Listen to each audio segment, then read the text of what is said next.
قرآن مجید دو چیزیں بہت زیادہ بیان کرتا ہے اور انسان کو حوصلہ انہی دو چیزوں سے ملتا ہے. اپنا ایمان مضبوط کریں جنت پر بھی اور جہنم پر بھی.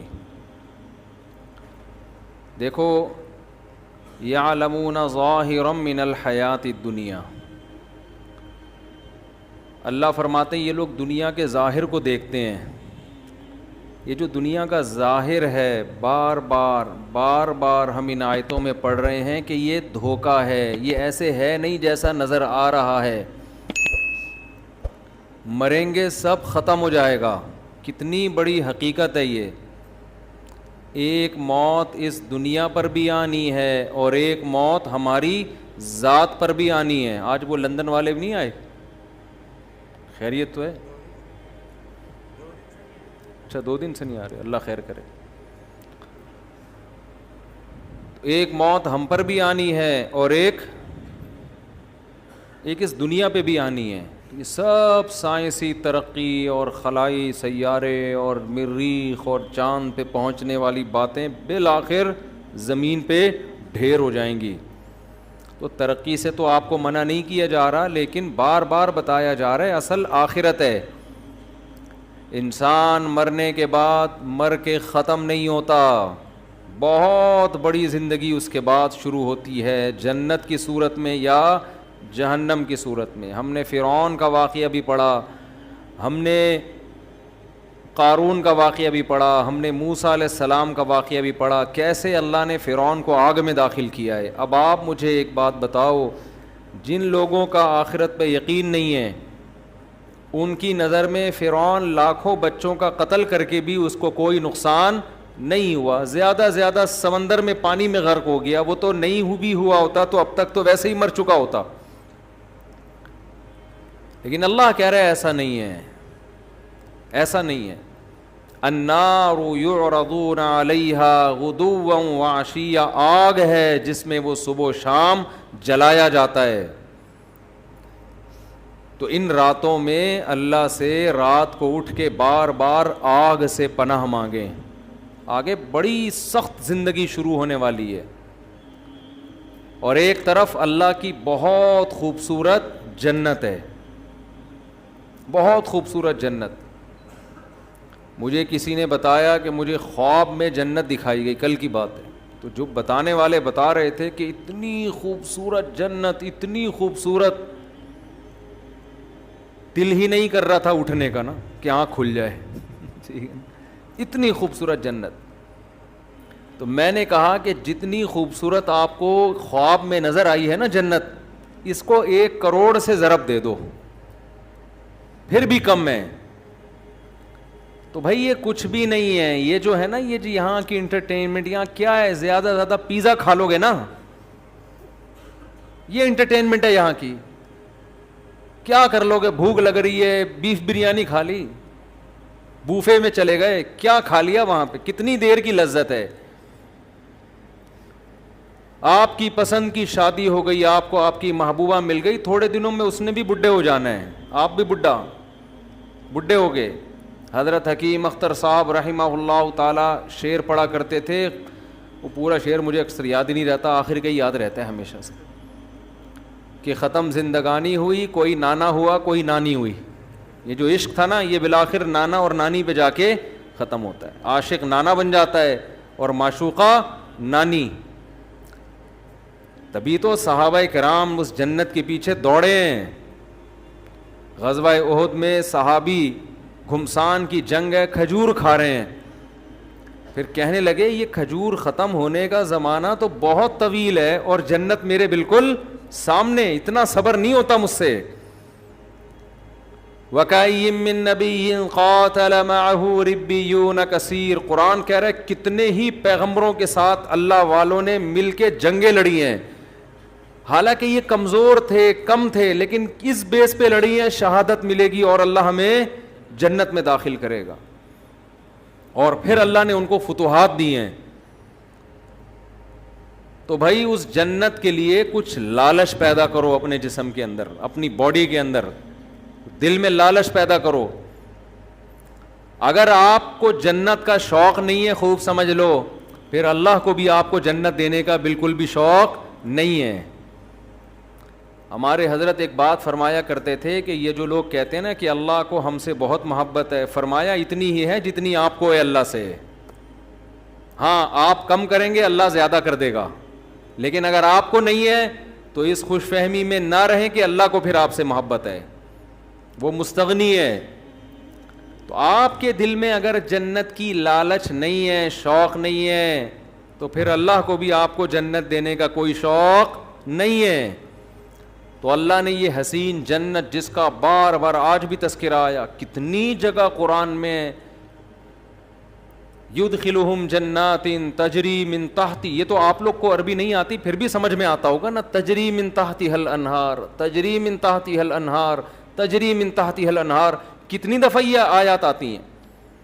میرا پنجاب کا سفر تھا, وہاں لندن سے ایک صاحب آئے ہوئے تھے, مجھے کہنے لگے مفتی صاحب یہ جو اللہ بار بار کہتا ہے نا کہ اس ایسے باغات دوں گا جن کے نیچے نہریں بہتی ہیں, حالانکہ دنیا دار سے آدمی تھے, وہ کوئی مولانا ٹائپ کے نہیں تھے, کہتے ہیں میرا دل مچل جاتا ہے جب میں یہ آیتیں سنتا ہوں, میرا دل چاہتا ہے کہ یہ مجھے مل جائے.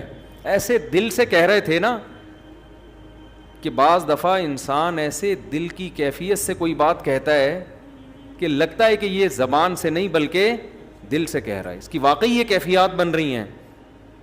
مجھے ان کا جملہ بڑا اچھا لگا, کہہ رہے ہیں یار بار بار اللہ جب بھی جنت کہتے ہیں باغ کو, اور صرف باغ کو نہیں کہتے, گھنے باغات کو کہتے ہیں. بار بار قرآن کہہ رہا ہے یار تھوڑا سا تو سوچ لو, کچھ تو حقیقت ہوگی نا. یہ اللہ الحم سے لے کے والناس تک ہزاروں سینکڑوں بار جنت کا تذکرہ ویسے ہی کر رہا ہے, دینی وینی نہیں ہے ویسے ہی. تو اگر یہ ویسے ہی کر رہا ہے پھر تو پورا قرآن غلط ہے, پھر تو اسلام غلط ہے, پھر تو اللہ کی باتیں غلط ہیں. اور اگر اللہ کہہ رہا ہے لیکن ایک بار نہیں, ہر تھوڑی دیر میں آیت آئے گی, اللہ ان کو جنت میں داخل کرے گا جن کے نیچے نہریں بہتی ہیں, اللہ ان کو جنت میں داخل کرے گا جن کے نیچے نہریں بہتی ہیں. تو دل نہیں چاہتا ایک شخص آپ کو آ کے کہے, آفر دے کہ یار تو یہ کام کر لے, میں تجھے ہر مہینے اتنے پیسے دیا کروں گا, ایک بار کہے, دو بار کہے, تین بار, تو مجھے 20,000 روپے دے دے, میں تجھے ہر مہینے 3 لاکھ روپے دوں گا. ایک دفعہ کہے گا, 2 دفعہ کہے گا, 3 دفعہ کہے گا, 4 دفعہ, 5ویں 6ٹھی 7ویں 8ویں 9ویں 10ویں 11ویں دفعہ میں تو آپ کے کان کھڑے ہوں گے نا, یار کہیں صحیح تو نہیں کہہ رہا یہ. آپ تحقیق شروع کر دو گے, یار اگر یہ سچ کہہ رہا ہے تو 20,000 میں 3 لاکھ مل رہے ہیں, تو کون پاگل ہے جو نہیں دے گا. تو بھائی اللہ کہہ رہا ہے, وہ آدمی تو پھر بھی جھوٹا ہو سکتا ہے. اللہ بار بار کہہ رہا ہے, یہ میں صرف قرآن میں نہیں کہہ رہا, قل ما کنت بدعا من الرسل, اے نبی ان سے کہہ دیجئے میں نیا نبی نہیں ہوں کوئی کہ میں اس کائنات میں پہلا بندہ پیدا ہوا ہوں جو جنت کی باتیں کر رہا ہوں. میں پہلا تھوڑی ہوں, مجھ سے پہلے موسیٰ یہ باتیں کر کے گئے ہیں, داؤد یہ باتیں کر کے گئے ہیں, سلیمان یہ باتیں کر کے گئے ہیں, عیسیٰ نے بھی یہی کہا. آج تورات اور انجیل اٹھا کے دیکھو, اتنی تحریف ہو گئی, جنت کا وہی نقشہ نظر آئے گا جو قرآن بیان کر رہا ہے, اس میں تحریف نہیں ہوئی ہے.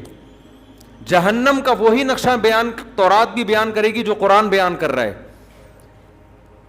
قرآن کہہ رہا ہے قل ما کنت بدعا من الرسل, اے نبی ان سے کہہ دیجئے میں کوئی نیا پیغمبر نہیں ہوں, مجھ سے پہلے سارے پیغمبر یہی باتیں کر کے گئے ہیں, تو کیوں ایمان نہیں لے کر آتے اللہ کی باتوں پر. آپ کہو گے کہ اللہ تو دکھا کیوں نہیں دیتا ایک دفعہ ہمیں. بہت مشکل ہے بات سمجھانا میرے بھائی. آپ کے دل میں یہ بات آ رہی ہوگی اللہ ذرا سی جھلک دکھا دے. چلو میں آپ سے کہتا ہوں تھوڑی دیر کے لیے فرض کر لو اللہ ذرا سا جنت سے پردہ ہٹا دے, اللہ بتا دے کہ یہ الفلاحیہ مسجد کے گیٹ ہے نا, اس کے پیچھے میں نے تھوڑی دیر کے لیے جنت سجا دی, ذرا جھانک کے دیکھ لو. اور ہم نے جھانک کے دیکھا تو ہمیں کیا نظر آیا, ہمیں ایک عظیم دنیا نظر آئی. تھوڑی دیر کے لیے فرض کر لیں ہم دیکھ لیں تو ہمارا ہوگا کیا پھر ہم پھر بھی اسی طرح ڈھیلے رہیں گے ہم جیسے اب ہیں. تھوڑی دیر کے لیے فرض کر لیں کہ ایک شخص کہتا ہے میں نے ایک ایسا باغ بنایا ہے.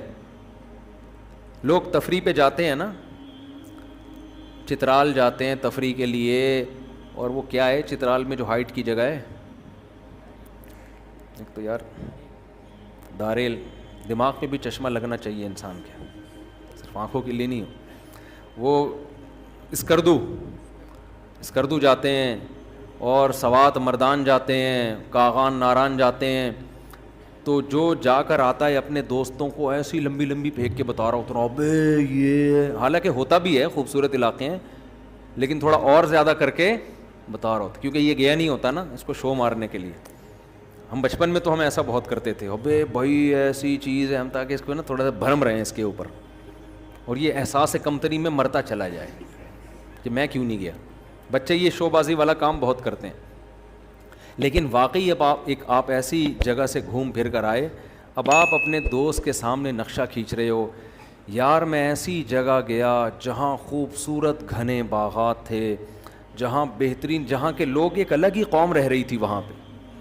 میں نے اس قوم سے انٹرویو لیا, ان کے چہرے بہت خوبصورت, صحتیں بہت اچھی.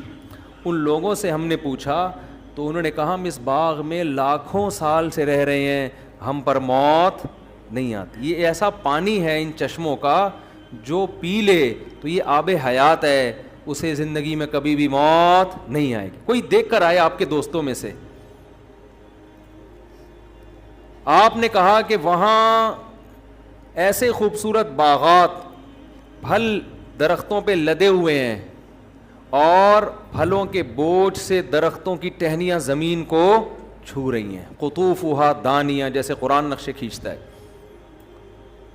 اور وہاں اتنی خوبصورت عورتیں ان لوگوں کی قوم میں جو ان کو ملی ہیں نکاح کرنے کے لیے, شادی کرنے کے لیے, اتنی خوبصورت عورتیں ہیں, یرا مخ سوقہما من وراء اللحم, کہ ان کی پنڈلیوں کا گودا بھی ان کی کھال سے نظر آتا ہے, ایسی شفاف اسکن ہے ان کی. جب نبی نے بتایا نا صحابہ کو کہ اللہ نے جو یاقوت اور مرجان سے زیادہ خوبصورت حوریں جنت میں پیدا کی ہیں, ان کی جو پنڈلیوں کا گودا ہے وہ بھی باہر سے نظر آئے گا, اتنی ٹرانسپیرنٹ اسکن ہوگی ان کی. صحابہ نے عرض کیا یا رسول اللہ یہ کیسے ممکن ہو کہ ایک ہے انسان, حور ہوگی تو انسان ہی نا, کوئی روبوٹ تھوڑی ہے, کوئی مشین تھوڑی ہے انسان, لیکن اس کی اسکن میں اس کی کھال اتنی شفاف, یہ کیسے ممکن ہے؟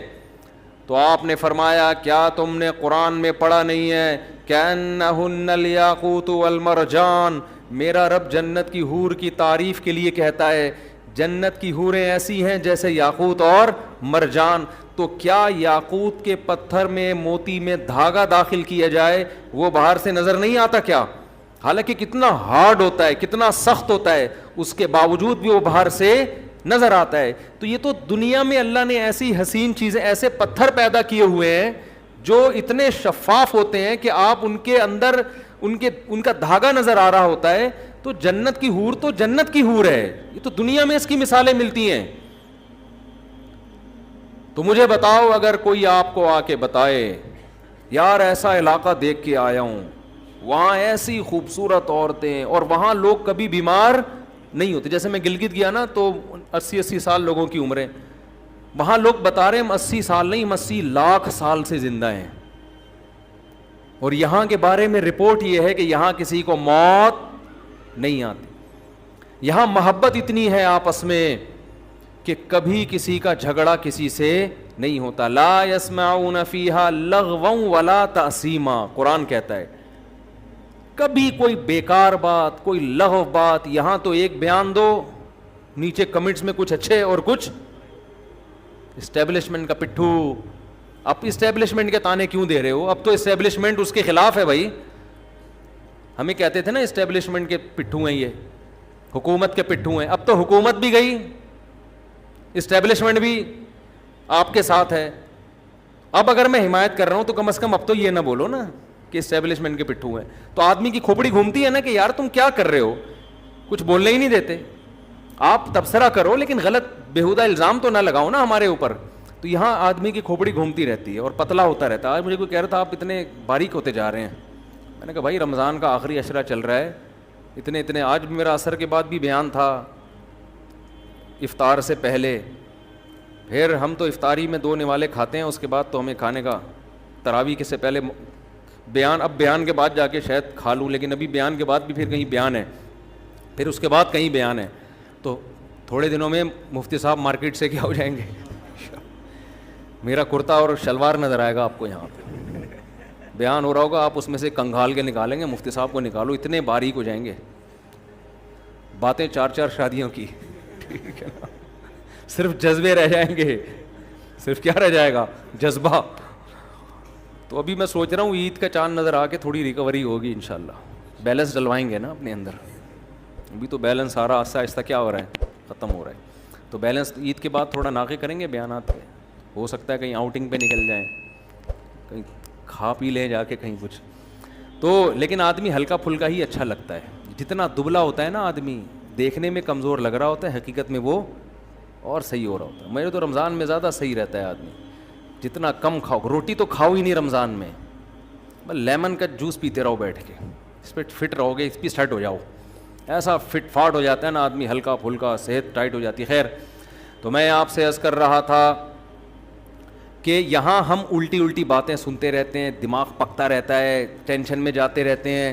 قرآن کہتا ہے لا یسمعون فیہا لغوا ولا تاثیما, کوئی لغو بات, کوئی ایسی بات کبھی سننے کو نہیں ملے گی جسے سن کے آپ کی کھوپڑی گھوم جائے کہ یار تیرا کیا بولا, دل کر رہا تیرے رکھ کے ایک چماٹ لگاؤں میں.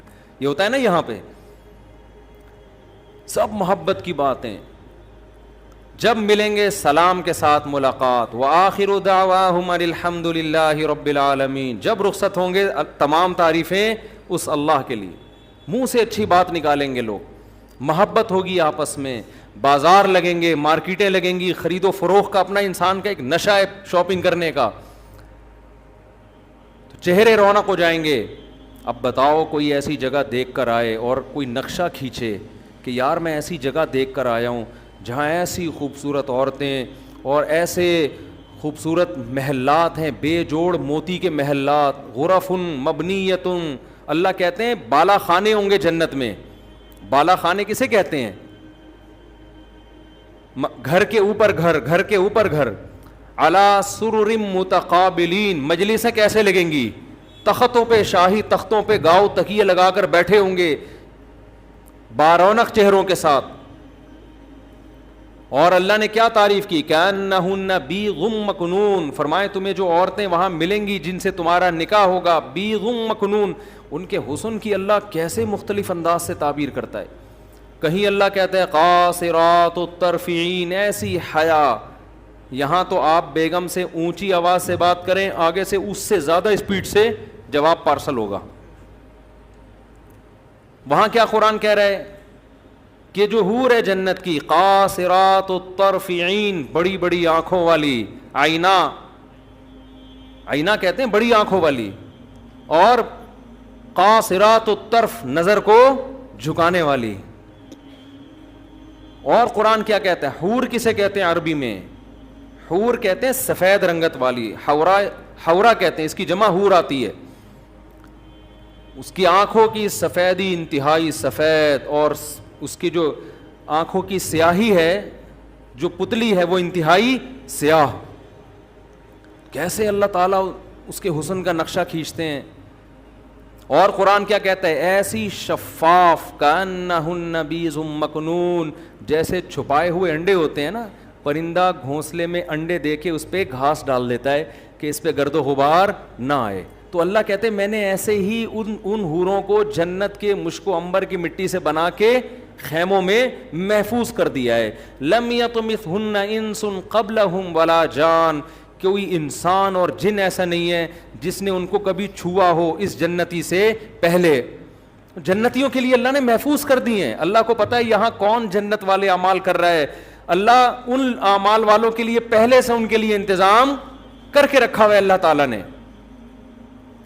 انا انشأناہن انشاء, اللہ فرماتے ہم نے ان کو اسی مٹی سے بنایا ہے. فجعلناہن ابکارا, ہم نے ان کو ہمیشہ کے لیے کنوارا بنا دیا, ہمیشہ کے لیے.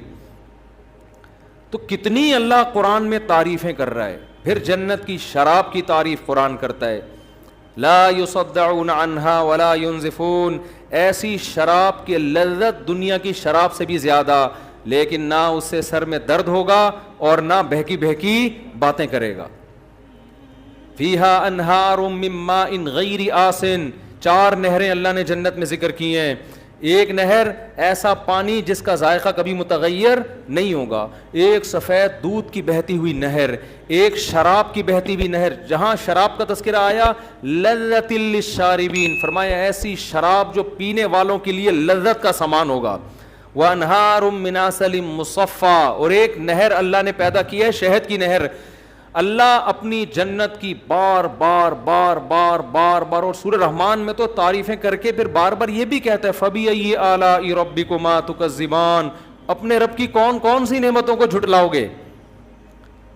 یہ جنت کا تذکرہ اللہ قرآن میں بھی کرتا ہے، اسی جنت کا تذکرہ اللہ تورات میں بھی کرتا ہے، اسی جنت کا تذکرہ اللہ انجیل میں بھی کرتا ہے، اور کہتا ہے میں نے اپنے بندوں کے لیے بنائی. کس کے لیے بنائی؟ اپنے بندوں کے لیے بنائی. تو اللہ بار بار کہہ رہا ہے میں نے اپنے بندوں کے لیے جنت بنائی، میں نے اپنے بندوں کے لیے جنت بنائی. انکا لا تجوع فیہا ولا تعرا، نہ بھوک کی تکلیف ہوگی اور نہ لباس کی پریشانی ہوگی. جنت میں جو کھانا کھائیں گے بھوک کی تکلیف کے بغیر، صرف لذت کے لیے ہوگا وہ کھانا. کیسی اللہ نے نعمتیں بیان کی. وَلَحْمِ طَيْرٍ مِّمَّا يَشْتَهُونَ، جس پرندے کا گوشت کھانے کا دل چاہے گا وہ کھاؤ گے. سورہ دہر اٹھا کے دیکھیں، اللہ فرماتے ہیں اِذَا رَأَيْتَهُمْ حَسِبْتَهُمْ لُؤْلُؤًا مَّنْثُورًا، خوبصورت بچے خدمت کے لیے، اتنی بڑی تعداد میں آپ کی خدمت کے لیے، حالانکہ وہاں خدمت کی ضرورت نہیں ہے، لیکن اللہ نے آپ کی انٹرٹینمنٹ کے لیے کہ انسان کو نا مزہ آتا ہے کسی سے خدمت لیتے ہوئے، آرڈر چلاتے ہوئے، ابے یہ لے آ جا کے. آپ نے دیکھا نا وہ مکینک کیسے کام لیتے، چھوٹے پانا لے کر آ، چل چھوٹے وہاں سے ٹائر اٹھا کے لا. وہ چھوٹا گنجا ہوتا ہے، اس کے چپت بھی پڑتی رہتی ہے سر پہ، اور اس کو ٹنڈ بھی کروا کے رکھتے ہیں. اکثر میں نے دیکھا ہے وہ بچے جو کام کر رہے ہیں نا وہ گنجے ہوتے ہیں، ان کو میں کہتا ہوں بال تو رکھو، کم از کم چپت لگے گی، تھوڑی تکلیف کم ہوگی اس سے. یہ انسان کی ہے کہ بھائی وہ چودراہٹ چاہتا ہے. تو قرآن کہتا ہے ایسے پیارے خوبصورت بچے خدمت کے لیے، ان کا قرآن نے نقشہ کھینچا ہے. اِذَا رَأَيْتَهُمْ حَسِبْتَهُمْ لُؤْلُؤًا مَّنْثُورًا، جب تم ان کو دیکھو گے ایسے لگے گا موتی ہیں بکھرے ہوئے. جیسے تسبیح خوبصورت دانوں والی ٹوٹتی ہے اور کیسے موتی بکھر جاتے ہیں، ایسے وہ خوبصورت بچے جنت کے اندر بکھرے ہوئے ہوں گے. ایک روایت میں آتا ہے جو جنت اپنی آنکھوں سے دیکھ لے اس کو دنیا جہنم لگے گی. یہ جو دنیا ہم جہاں بیٹھے ہوئے ہیں نا، جیسے جو لوگ امریکہ یورپ سے آتے ہیں نا، کراچی آتے ہیں، گلی میں آتے ہیں. کل ایک صاحب مجھے کہنے لگے کہ میں کینیڈا جا رہا ہوں، 5 سال بعد میرا ارادہ ہے واپس پھر یہیں اسٹے کروں گا، میں بس 5 سال میں اتنا کما لوں گا پھر یہیں آؤں گا. میں نے کہا 5 سال کے بعد آپ یہاں آؤ گے مگر آپ کا یہاں دل نہیں لگے گا، کیونکہ آپ نے کینیڈا دیکھ لیا ہوگا، آپ کو یہاں گٹر کے ڈھکن ہضم ہی نہیں ہوں گے آپ کو یہاں، پھر یہاں ٹریفک، پھر گاڑیاں. تو میں نے کہا یا تو جاؤ نہیں، اسی گندگی میں گزارا کرو، کیونکہ اس گندگی میں بہت سی اچھائیاں بھی ہیں، مذہب محفوظ ہے یہاں پہ، سستائی ہے وغیرہ وغیرہ. بھی میں اس ٹاپک پہ نہیں جاتا، بہت سی خوبیاں ہیں. تو یہ گٹر کے ڈھکن وکن برداشت کر لو، آپ کا امیون سسٹم اتنا اچھا ہو جائے گا یہاں پہ رہ کے کہ کسی دن گٹر میں گر بھی گئے نا تو اگلے گٹر سے نکلو گے زندہ سلامت. ایسا سسٹم ہو جاتا ہے یہاں پہ، وہاں سے نکلنا بھی ضروری نہیں ہے. اگر آپ چلتے چلتے اگلے ڈھکن اور اگلے سے نکل جاؤ گے، کیونکہ ڈھکن وہاں بھی نہیں ہوگا، یعنی یہ بھی ٹینشن نہیں ہے کہ میں یہاں سے آگے چلا گیا، پیچھے سے پانی کا پریشر آیا، نکلوں گا کہاں سے، کوئی بات نہیں، اگلے ڈھکن سے نکل جاؤ آپ. تو روایت میں آتا ہے کہ کوئی یہاں آ کے کوئی جنت میں یہاں آ کے دیکھ لینا تو اسے یہ کیا لگے گی دنیا؟ جہنم. تو اللہ اتنی تعریفیں کر رہا ہے. ان للمتقین مفازا، جو لوگ پرہیزگار ہیں، گناہوں سے بچتے ہیں، انٹرنیٹ پر بیہودہ فلمیں نہیں دیکھتے، اگر کبھی غلطی ہو رب کو منا کے رو کے منا کے توبہ کرتے ہیں، نظر کی حفاظت کرتے ہیں، یغضوا من ابصارہم، سود نہیں کھاتے، کسی کی غیبت نہیں کرتے، کسی پر بہتان نہیں لگاتے. بہتان میں یہ بھی ہے سیاسی اختلافات میں مخالف پر بے جا الزامات لگانا، یہ بھی بہتان تراشی میں داخل ہے. آپ کسی سیاسی جماعت میں بغیر دلیل کے اپنے لیڈر کے کہنے پہ دوسرے کے لیڈر کو برا کہنا شروع کر دیں. یہ کوئی دلیل نہیں ہے کہ میرے قائد نے بولا تھا کہ ایسا ہے تو آپ نے بھی بول دیا ویسا ہے. آپ کے قائد کی کیا دلیل ہے؟ آپ کے وہ تو اپوزیشن میں، وہ تو بولیں گے ایسا ہے. قرآن بار بار کہتا ہے کسی پر بہتان نہیں لگاتے جب تک کوئی یقینی دلیل نہ ہو. کسی پر بہتان نہیں لگاتے, غیبت نہیں کرتے, رشتہ داری کو جوڑتے ہیں. او بھائی تمہیں دنیا ایسا انعام نہیں دے سکتی. دیکھو اللہ ہمیں جو نیک اعمال کا کہہ رہا ہے نا, وہ اللہ اس لیے نہیں کہ ہم ایک دوسرے کو خوش کریں, اس لیے کہ ہم کس کو خوش کریں, اللہ کے لیے. میرا رب اگر مجھے کہتا ہے میں اپنے باپ کو نہ ستاؤں, میں اپنے باپ کی اطاعت کروں, تو رب باپ کے لیے نہیں کہہ رہا, رب کس کے لیے کہہ رہا ہے, اپنے لیے, کہ میرا حکم ہے ماں باپ کی خدمت کرو. اس کا بدلہ ماں باپ نہیں دیں گے, کون دے گا, میں دوں گا. جو مذہب کو نہیں مانتے وہ ماں باپ کی خدمت کا بدلہ کس سے مانگتے ہیں, ماں باپ سے مانگتے ہیں. جو مذہب کو نہیں مانتے, جنت جہنم کو نہیں مانتے, باپ اگر اولاد پر احسان کرے گا تو اس کا بدلہ کس سے مانگے گا, اولاد سے, وہ اللہ سے بدلہ نہیں مانگے گا. جو مذہب کو نہیں مانتے وہ غریب پر احسان کریں گے تو اس کا احسان کا بدلہ کس سے مانگیں گے, غریب سے. گوروں نے کتاب لکھی ہے کہ دنیا میں جو بھی اچھا کام کرتا ہے اس کا حق ہے کہ اس کو دنیا میں پیسوں کی صورت میں بدلہ دیا جائے. یہ گورے کہتے ہیں ہر شخص کو اس کا کوئی بھی کچھ بھی کر رہا ہو اس کی قیمت ہوتی ہے. تبھی آپ دیکھیں بہت سے موٹیویشنل اسپیکر ہیں, یہ فری میں کہیں 5 منٹ بھی بیان نہیں دیں گے جا کے, ہر بیان کی ان کی قیمت ہوتی ہے. وہ کہتے ہیں ہم جب آپ کی خدمت کر رہے ہیں تو ہمیں اس کے بدلے میں کیا مل رہا ہے, ہمارے ریٹ ہیں 1 گھنٹے کے اتنے, آدھے گھنٹے کے اتنے پائیں, کبھی فری میں بھی تو کر دیا کریں نا بات. لیکن اگر آپ آخرت کے لیے کام کر رہے ہو جیسے ہمارے اکثر علماء کرتے ہیں تو ان کے بیانات کی کوئی قیمت نہیں ہوتی. مجھے لوگ سمجھتے ہیں کہ جو ہم یہاں پورا تراویح میں بیٹھ کے بیان کر رہے ہیں نا, اس کے ہمیں پیسے مل رہے ہیں, پیسے مل رہے ہیں. یا ہم کہیں دنیا میں باہر ملکوں میں بیان کے لیے جاتے ہیں تو ہمیں 5 روپے بھی نہیں ملتے. ہمیں کوئی ہدیہ تو کوئی بھی کسی کو کسی بھی ٹائم پہ دے دے, اس پہ تو منع نہیں کیا جا سکتا کسی کو. انگریز نہیں کرتا یہ کام. آپ نے کبھی انگریزوں کو دیکھا 1-1 گھنٹے کے لیکچر فری پھوکٹ میں دے رہے ہوں, کبھی سنا آپ نے؟ بولو نا کیا ہو گیا, کبھی بھی نہیں سنا. اور اسلام اسی وجہ سے زندہ ہے, اسی وجہ سے اسلام زندہ ہے آج. عیسائی مشنریاں جو محنت کر رہی ہیں, ہر مشنری کو اس کا پیسہ, ہر کارکن کو پیسہ ملتا ہے جو بھی ان مشنریوں میں. تبلیغی جماعت پوری دنیا میں گھومتی ہے, ساؤتھ افریقہ کے جنگلوں میں بھی, اپنی جان, اپنا مال, اپنا وقت. آپ ایک کمپنی کو بتا دیں کہ آج جتنا کمپنی میں کام ہوگا اس دن کی تنخواہ آپ کو نہیں ملے گی. ایک بندہ کمپنی میں جا کے دکھا دیں میرا نام بدل دیں آپ. لیکن تبلیغی جماعت میں ایک مینیجر ہوتا ہے جس کو امیر کہتے ہیں, وہ مینیجر ہے, اس کے ماتحت 10-15 افراد ہوتے ہیں. پورے سال جماعت کو لے کے چلتا ہے وہ, پورے سال 1 روپیہ بھی اس کا نہیں لیتا, 1 روپیہ بھی. اپنا پیسہ ان پہ خرچ کر رہا ہے الٹا. پورے سال جماعت کو سردی, گرمی, خزاں, بہار کے موسم میں پہاڑوں میں, پتھروں میں, گاؤں میں, دیہاتوں میں, ایسی ایسی جگہ جماعتوں کو لے کے جائے گا. واش روم میں ٹوٹے ہوئے لوٹے, ٹوٹے ہوئے واش روم, بڑے بڑے امیر گھرانوں کے لوگ, آرمی کے بریگیڈیئر کرنل جیسے لوگ اس کے ماتحت ہوتے ہیں امیر کے, اور وہ امیر وہ 5ویں پاس بھی نہیں ہوتا. کیسے بہترین نظام کے تحت پوری سال جماعت کو گھما کے واپس لے آتا ہے. جب واپس آتا ہے تو کوئی ہار پھول لے کے استقبال کے لیے کھڑا نہیں ہوتا کہ اللہ کی راہ میں سال لگا کے آیا ہے. یہ کہاں سے, یہ کیوں ہو رہا ہے بھائی؟ یہ کوئی دنیا میں تصور کر سکتا, کوئی گورا انگریز تصور کر سکتا ہے اس کا؟ یار نہیں سمجھ میں آ رہی نا تو مجھے غصہ نہیں دلایا کرو تم لوگ, تو یوں کر دیا کرو, ہاں نہ کچھ منہ